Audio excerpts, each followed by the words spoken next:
Hi, everyone. Welcome to another exciting edition of Words, Images, and Worlds. Always delighted to be talking about writing and creating.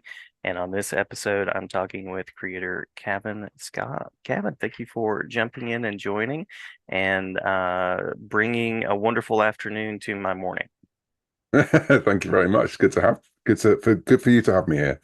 That didn't start well, did it? I fluffed my first line, so that shows you what this interview is going to be like. It's It's been quite it's all been a right. long day already for me. Long It day, is lots of quite all coffee. right.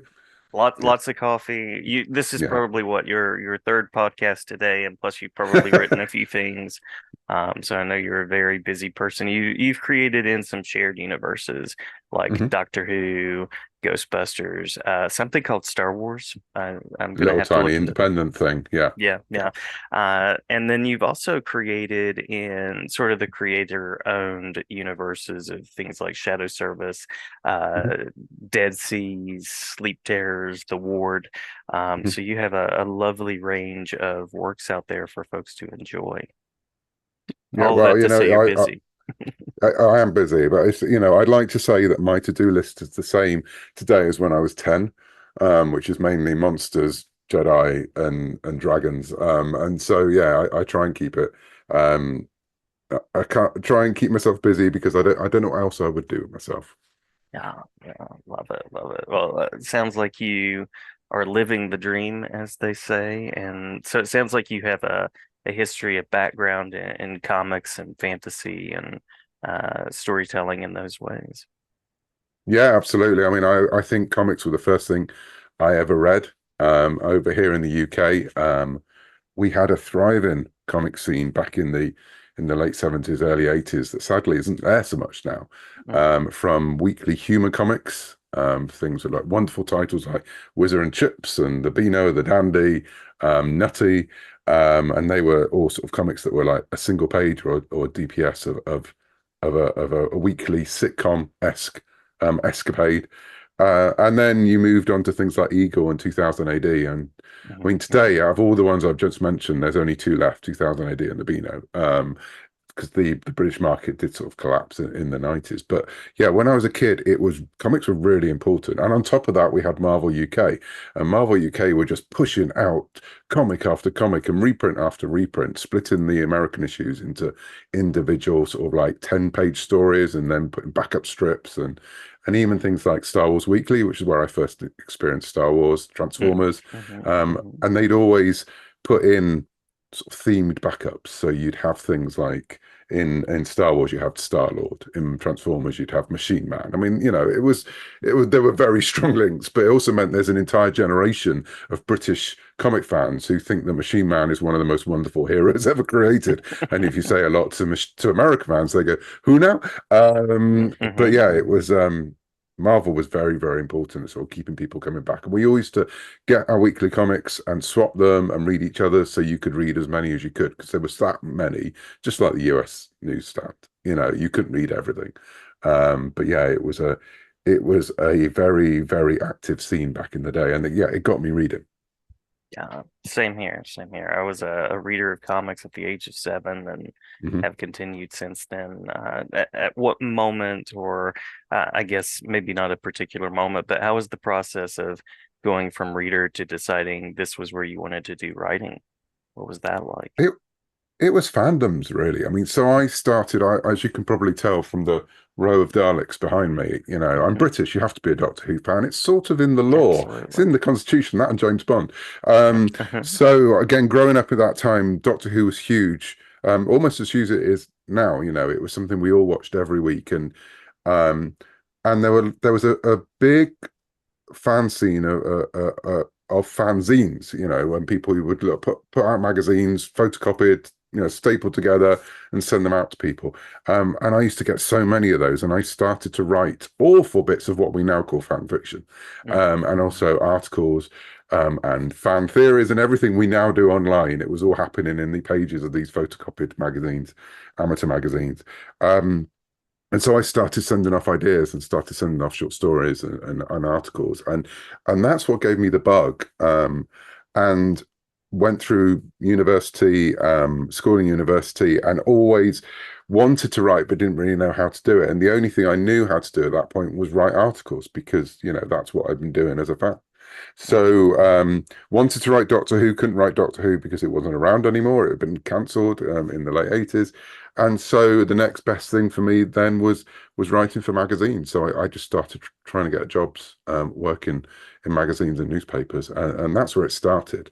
And then alongside that, Doctor Who reared its head again, and there was a group of fans in what people call the wilderness years, much like Star Wars has a wilderness years as well, where fans were sort of taking the show on because the BBC didn't want anything to do with it, thought it was dead, and a group of fans got together to make radio plays, which were a big thing over here still. Um, Uh-huh. Formed a company called Big Finish and got the license for a ridiculously low sum because the BBC honestly thought no one would care and no one would ever care about Doctor Who ever again. So they got this chance to do new stories with the original actors, the original companions, the original monsters. Um, and I was working with someone on a magazine. T3 was a magazine, it was a technology mag.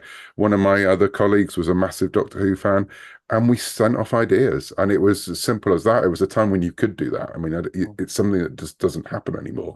But again, being in the right time, loving a fandom that was, trying desperately to keep things going. So which was very creative. So there was lots of stories, lots of fan-made things flying around, and got the chance to swap from the fan stuff through to a professional gig, which was one of my first ever fiction writing gigs. Was an audio drama with Conan Baker as the Doctor, um, and so yeah, that the two careers sort of ran alongside each other, and I did more and more audio, did more and more comics, and then when Doctor Who came back on the television in 2005, they needed people who knew how to do this, and so I started to be able to write more comics, more audios. I mean, it gradually got to the point where it tipped over, and that became my job, and so that was the beginning of it, really. Love that. Love it. And you were talking there about writing articles. I've written articles too, and I sort of know what that process is like. But what is your writing process like now? Do you know what? A lot of it's based on how I used to write as a journalist, so I am obsessive about deadlines and schedules, to the point that if I think I'm going to miss one, and you do miss deadlines every now and then, I get very, very stressed. I'm a planner because of that. I plan everything out, probably a little too much, but also because of the kind of things I've worked in, things like Star Wars, you have to plan Star Wars. You can't just write what the muse tells you because the Hmm. muse might fall foul of Lucasfilm. So you have to warn Lucasfilm what's going to be in the story, and they need to approve it, and they need to give notes. Um, for example, there was once I did go a bit off um, the outline and managed to write the beginning of Rogue One without realizing it. So they Uh, came back and went, "You can't do this," but didn't tell me why until I went to see Rogue One, and I was like, "There we go. That's why I can do that." it was already Um, planned. it was already there, and someone else had done it and got there before me. So obviously, because of that kind of work, and the same with DC and Marvel, you have to, there's so many aspects of those characters all the time, different stories being told. So you have to plan things so it can fit into that bigger tapestry. So now that planning has gone into pretty much everything I do, my own work, as well as my licensed work, and I find it. I try and give myself a little bit more freedom, um, but to be fair, when you're writing comics, you need to plan because you've only got a finite space, Hmm. and because of the way comics are set up, and but just like any medium that you work in, really, there are always rules and tricks and things you have to do, and you have to know where they are so then you can break them. But again, with a comic, it's so structural. It's you have say 20 pages these days, and you know that every other page has to be a cliffhanger, or at least something that's going to propel you forward, and where those reveals have to be and all those kind of things. So you can't really just go in and write a comic, as you would perhaps a novel. You can't, it's more difficult to discover along the way, especially if you're doing it in a serialized way and writing, issues that roll out month on month. So that has, that part of my process has always been there, and it has, done me well and set me in along the right way, I think. Yeah. Yeah, you can't get to the end of a comic and go, oh, you know what? Another page here would be really helpful. I mean, you do every now and then. You do that, Oh, really? no Really? matter how much you plan, and I do plan out before every issue. I plan out what goes on what page, and I pretty much know, instinctively now what goes on what page. There's always something that takes longer than you thought, So one of the tricks I learned from Matthew Rosenberg was to always try and leave 2 pages if you can at the end of every plan, because that means you can let it stretch or breathe if it needs to, or if something, because there's always some kind of discovery along the way, and a character's doesn't necessarily going to react in the way you thought when you were thinking about it cold, because that's the difference. That outline writing is cold. Writing the actual piece is emotional and warm because you are there in the emotion. So sometimes things do take longer. So it's good if you can to give yourself that, that kind of buffer. So the trick is always not to try and cram too much into a single issue of comics. You need to give that space. Um, Okay. and if you get to the end of the 18 pages and you realize, oh, I've still got 2 pages to go. No editor ever has ever said, no, you can't have a big splash there. So you can always spread the action out as well so that you haven't got that problem.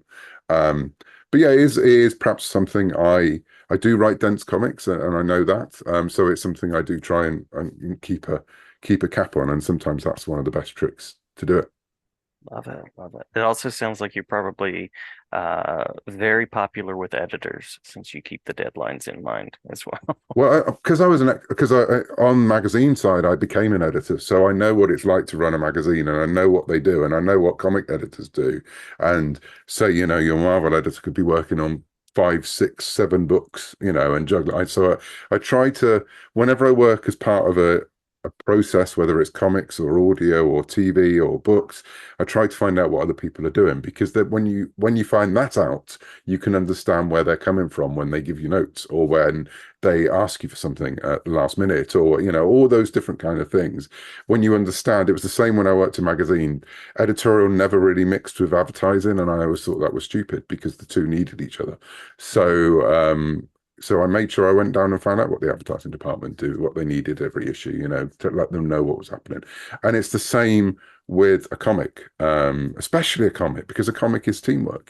So again, Mhm.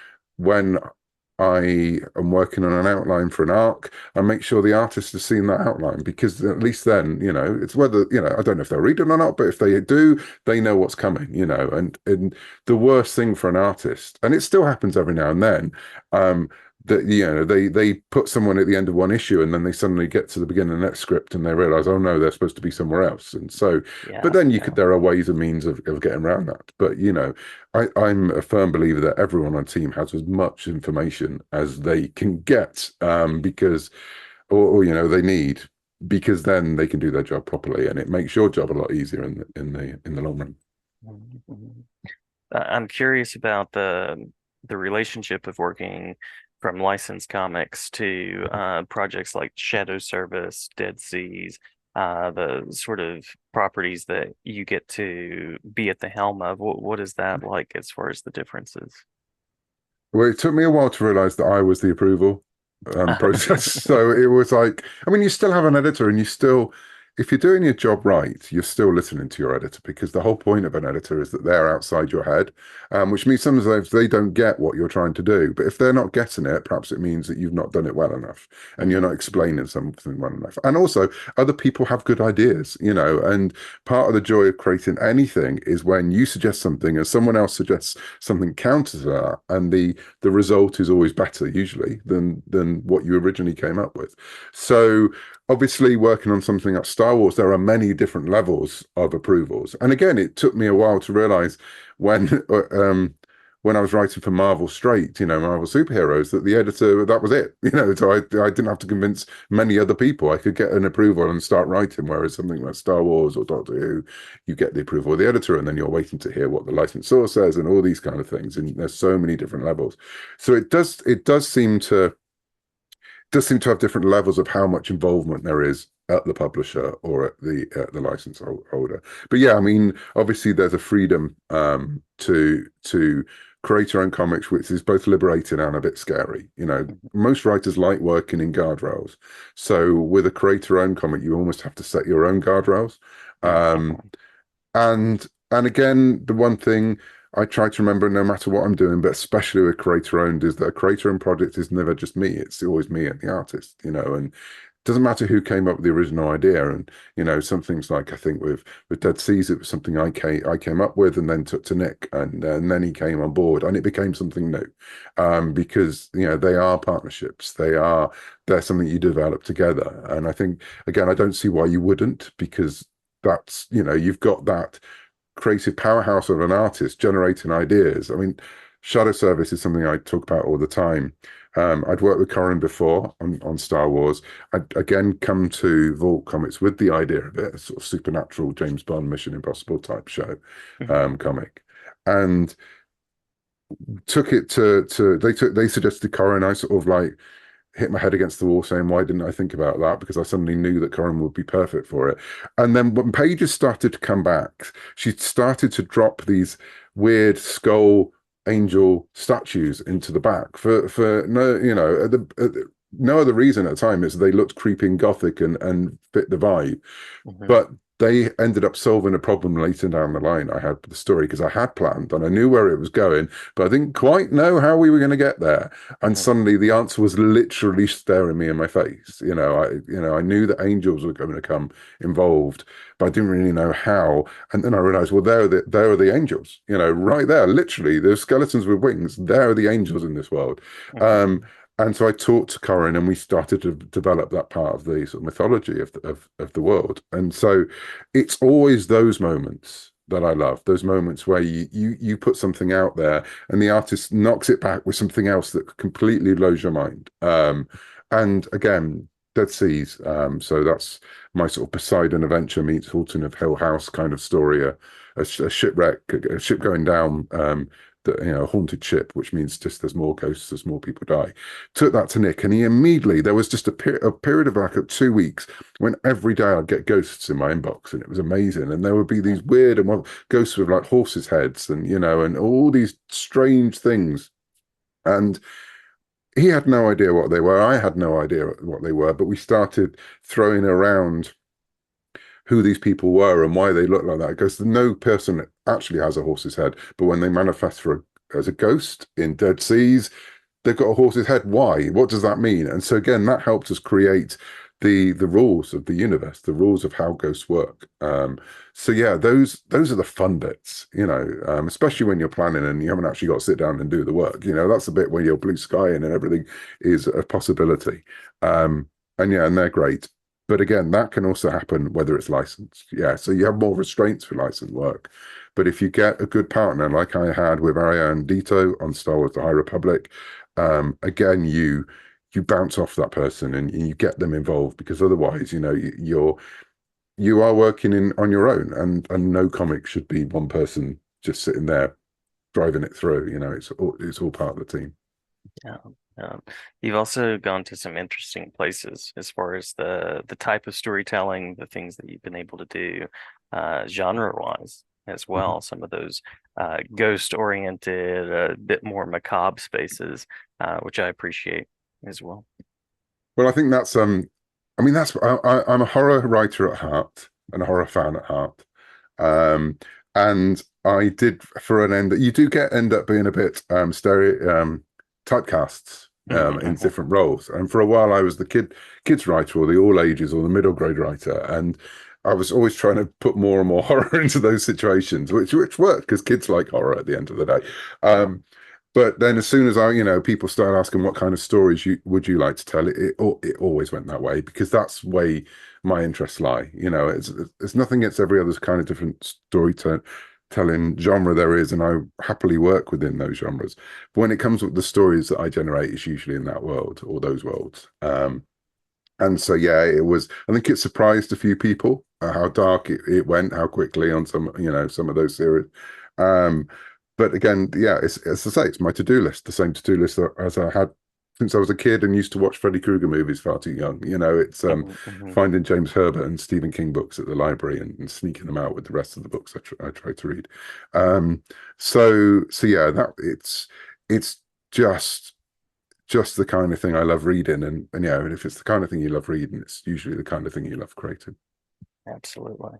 Well, I think I have one more official question. We can hit, of course, anything that we've missed. And I Okay. always like to ask about where people can go to learn more about your work, be it websites, conventions, social media spaces, whatever you prefer there. And then anything that's next that you can mention. I know that there are always sort of those cars in the garage that are covered up for Oh yes. creators that you can't unveil yet. But anything like that that you'd like to mention would be welcome. So the best place to find me is probably my newsletter, which is found at www.cavletter.com. And that has links to everything I'm working on, more things about my process, anything that's piqued my interest, little essays about fandom, and also news of what's coming up. I'm also on Instagram quite a bit. I'm no longer on Twitter. I decided to exit, pursued by a bear on that one. And I must admit, I haven't missed a day of it, which has been wonderful. But yeah, so the newsletter's the best place. I'm going to be at San Diego Comic Con again this year. I try and go every year, and I will be announcing one new comic, one new creator-owned comic. And I also Fantastic. have, I think Vault have teased that I'm doing something for them as well. It's a different one to the one I'm announcing. So I'm working on those at the minute. And yeah, there's at least another creator-owned comic behind them that's coming as well, and more Star Wars. I mean, Star Wars has been my day job for the last, since sort of 2016, 17, and that's going to continue for a few good years yet. So yeah, so those are the things that are on the horizon. But yeah, more horror, more creator-owned, and more wizards waving glowing swords around. Love it, love it. May the creating continue. It certainly sounds like Thank it. you. And thank you for the time. Thank you for the conversation. Thank you.